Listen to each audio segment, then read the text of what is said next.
Okay, what we're thinking of as aliens are uh, they're extra dimensional beings that an earlier precursor of the space program made contact with. On the night of September 11th, 1997, Art Bell was hosting his late-night radio show Coast to Coast AM. That evening, Art opened a special phone line exclusively for current or former Area 51 employees, encouraging those with inside information of the secret military installation to call in. Just after midnight, Art Bell would receive what would become the most infamous phone call in the history of Coast to Coast AM. A man's voice, trembling with fear and panic, identified himself as a former Area 51 worker who had been medically discharged only a week earlier.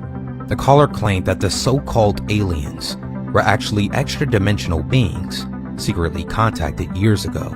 He insisted that they infiltrated the military, especially at Area 51, and that they weren't what they seemed. The caller warned that officials already knew disasters were coming that would wipe out major cities, and instead of stopping them, the plan was to let it happen, since smaller groups of survivors would be easier to control. He hinted at hidden safe zones, but said authorities had no intention of saving anyone. His breathing grew uneven as he whispered that his time was almost up, and that authorities were closing in on his location. They are not what they claim to be. They have infiltrated a lot of aspects of the military establishment, particularly the Area 51. The government knows about them. They're not doing anything. They are not.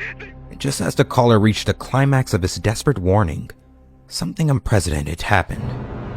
The phone line cut off mid-sentence, and Art Bell's entire satellite transmission failed, leaving the show in complete dead air for several minutes. This was the first time in Bell's broadcasting career that such a technical failure had occurred. Listen to part 2 by clicking the link in the pinned comment below.